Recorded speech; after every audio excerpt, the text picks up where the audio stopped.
Hey, what is up guys, DRC3 here, back with another My Hero Ultra Impact video, and today we are doing a different video. We are doing a beginner's guide for anyone new to My Hero Ultra Impact after the anniversary. So what you're looking at right here is the home screen. You can see Aizawa in the background. You can actually change your characters with the button in the top right that looks like a mask. So let's go over the home screen really quickly here. On the top left, you have your rank, your stamina, your gold, and your hero gems. My current rank is 80. As you increase your rank, you get more stamina.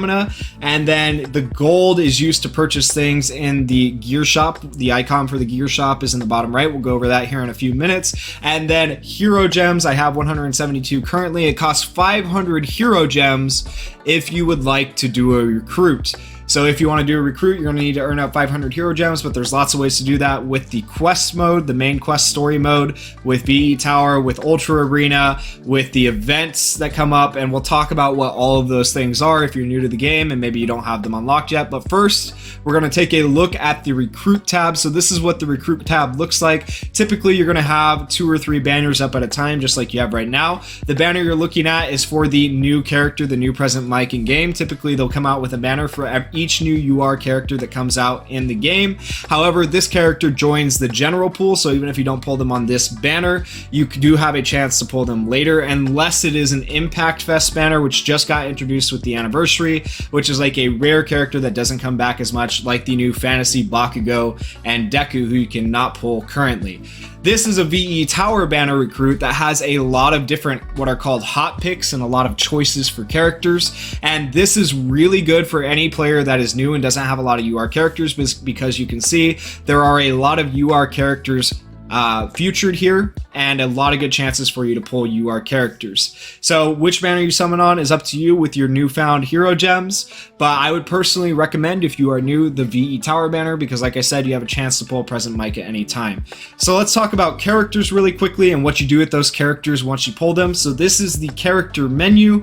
You have the set team, level up, characters, and memories. For level up, you have a bunch of different options. You do not unlock these until you have beaten certain parts of the story. So the main thing you want to do first is go and beat the quest mode of the story, but then after you do that, you'll be able to do various things with the level up menu. This is what a set team will look like when you build a proper set team. You'll have 5 characters and you will have 5 memories equipped. Those are all what are called memories on the bottom. What memories do is they just power up your characters, make them a little bit stronger and stuff like that. So I'll talk about how you power up your memories and how you power up your characters to make the strongest team possible and get the most battle power out of your team. Okay, so starting with EX skills on characters, you can see all of these characters here. If you tap into one on the EX menu, it just gives a little bit more offense and a little bit more defense to your characters with these things called gadgets that you can earn from various means of challenges, gifts, or the shop. The next thing is unlocking EX skills for memories. It is basically the same idea, but this time it's called a top hero device instead of a gadget. Once again, you can get these from the gear shops, gifts, various events, things like that. Okay, character ability board for characters is the best way to level up your characters and make them strong. So if you tap into a character like I have right here, this character is completely done up to board 9. There are 9 boards that you want to complete. The way you complete these boards is by farming out items from the main quest. If you have 3-starred main quest levels, then you can use skip tickets to get those items and farm those items out. This board right here is called the piece board. It is a separate board, and you need something called character pieces to get this board to a fully completed. Once you fully complete this board, it'll make a UR character's max level 100 instead of 80, and I'll talk about where to get those pieces here in a little bit. Memory limit breaking is basically where you see all these little stars right here. You can see some of them have more stars than others.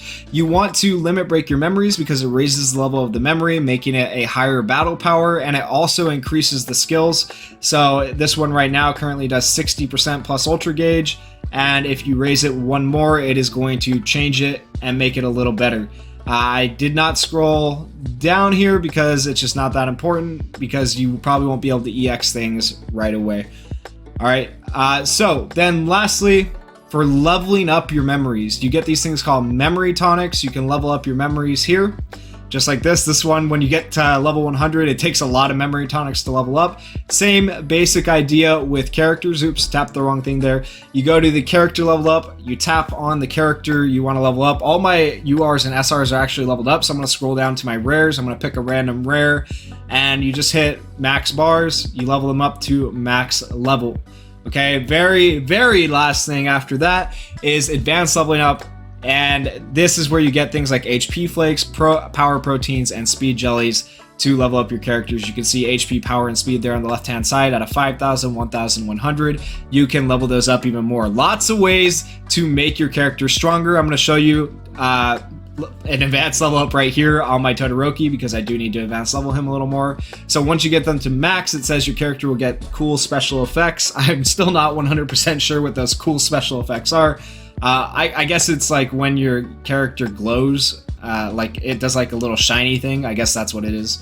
All right, but anyways, let's talk about the quest menu. So this is the level up quest, where you can get your level up bars, where you can get your memory level up tonics and things like that. And then of course you have the main quest on the left hand side, where you're going to get most of the stuff for your ability board.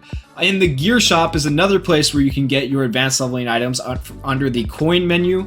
And if you refresh, you can just select all, buy all, and you can get a bunch of advanced leveling items. I only suggest refreshing up to where it changes to 4,000 to refresh. Do not refresh past that, because that is a waste of gold. The next menu I want to talk about is stars. This is where you can get those pieces I was talking about for the piece board that you're going to need to level up the piece board of your character, raise their level from level 80 to 100 or whatnot. You can get those from the star shop. Where do you get stars? You can get stars from right here in the arena shop, which comes from PvP mode or Ultra Arena, which we'll talk about here in a little bit. Or you can get them from recruits when you get a duplicate character. Okay, so then the next thing I want to talk about is the VE Tower Shop. The VE Tower Shop has all of these different things, has free UR characters, free UR pieces, various things that are very good for you. They have the top hero devices here. Like, I need these top hero devices even now to unlock the EX auto skills that I was talking about that level up your memories and make them a little bit stronger. And I also bought that UR memory limit break ticket. That is probably the most valuable thing here that you can get. Make sure you get that UR memory break ticket whenever you can. And this shop refreshes, all these shops refresh once a month. Okay, except for the USJ. USJ refreshes once every week. Okay, so this USJ or UA High shop right here has a bunch of UR memories that are really good for you. You want at least a copy of each, but you're going to want more copies of the one called A Threat in the Way, because it gives 30% crit to basically any character, and it is really good for VE Tower. So you are going to want that memory from the UA shop when you go here to buy stuff. So kind of give you an idea of what memories you want to buy. And lastly, you have the memory shop. You get these memory points when you exchange memories that you don't need, or you may have limit broken all the way. All right, so back to the quest menu. We have talked about main quests, we've talked about level up quests. Now we need to talk about the USJ, the event quest, the VE Tower quest, and the Ultra Arena. So this is stuff that gets unlocked as you beat the main quest or main story. And so right here, you're looking at the USJ. The USJ has multiple bosses, has multiple types that are effective. There are different types in the game, green, blue, red, purple, yellow. Each one beats another type. Okay, so for example, yellow beats purple, red beats green, green beats blue, so on and so forth. There will be a little icon in the top right when you do battle that shows you the character effectiveness types. So keep that in mind. And then you have different levels to the USJ. You have level 1, level 2, level 3, level 4, and level 5. The boss gets progressively more health the more the levels go up. Now, you can beat this in one go, but it can be very hard if you're a newer player. If you do beat it in one go, you get 3 stars and you're able to use skip tickets on it later. But an important thing to note is if you don't beat it in one go, you will have a chance to beat it again because the health saves. Moving on to the VE Tower. The VE Tower is probably the hardest PvE content in the game because you are competing against other players for a high score. You can see I am currently rank 3. And I have a score of 10,312. There are different levels for the VE Tower, A, B, and S, and then there are different floors for each VE Tower stage, first, second, and third floor. The S difficulty can be very hard because you need to land things like critical hits, you need to land status ailments, you need to land technical hits, and you need to hit max damage and things like that. Status ailments include things like burning your opponent, freezing your opponent, making them blind, things like that. There are a ton of status ailments in the game. You'll kind of learn what they are as you go. but there is some information in the help menu, and I'll show you the help menu at the end of this video that can tell you what all the status ailments do. Okay, so but VE Tower is something you want to be taking on probably later in the game, probably towards the end once you have beaten most of the game. Then you have Ultra Arena, where there are different ranks. You have rookie, hopeful, talent, so on and so forth, all the way up to legend. Okay, something important to note about Ultra Arena is once you hit a certain rank like elite, let's say you hit elite, you cannot drop back down into expert. However, if you hit elite 2, you can drop back down into elite 1, so keep that in mind. PvP, the whole idea behind it is a 5v5 PvP. It is not live PvP, so you're fighting somebody's AI characters, and you want to get as much speed on your characters as possible, because the more speed you have, the more likely you are to get the first move, meaning you're more likely to do more damage to the enemy. And that's basically how PvP works. Nothing too special, nothing too complicated. And lastly is the events. The events are on a rotation where you get different events based on the new UR character that is being recruited. So like the new Present Mike is the recruit character, so we have a Present Mike event. And there are different types of events. Like this is an event shop one where you can buy things from a shop. There's also like a hero lottery one and a climax battle one, and so on and so forth. And then there is, of course, ultra difficulty in that, which can be very, very hard, and you won't be able to take that on until later, but you can be everything else in the event, probably up to very hard, except for ultra.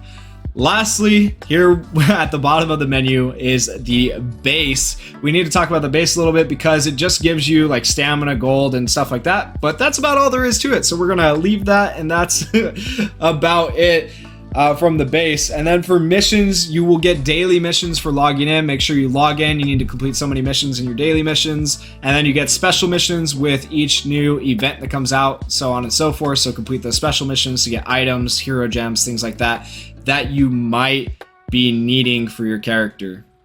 Okay. And then lastly, the very, very last thing, very last content in the game, I guess, that you can beat is tower challenges. You can see here there's a bunch of different tower challenges. It goes all the way up to 15. That means you'll have to beat that stage, that VE Tower stage, 15 times with certain stipulations, and you can get really cool rewards like trophies, hero gems, UR character pieces that level up your UR characters and stuff like that. This is something you're going to take on towards the end of the game, and they are really good though for farming out hero gems if you need hero gems. Okay, and that is basically a run through of pretty much everything you need to know about My Hero Ultra Impact if you're new to the game. The last thing I would say is if you need extra help, come over here to the menu tab, go to the settings and the help tab, and there's a bunch of things here that tell you about how the game works. If you need any more information after this video, you can find in here stuff about the status elements, stuff about different characters, so on and so forth, if you don't fully understand status elements or how max damage, crits, things like that work in the game, guys. Hopefully this helps you out a little bit if you're new to the game, and if you guys enjoyed the video, please go down there, hit that like button, hit that subscribe button, and peace.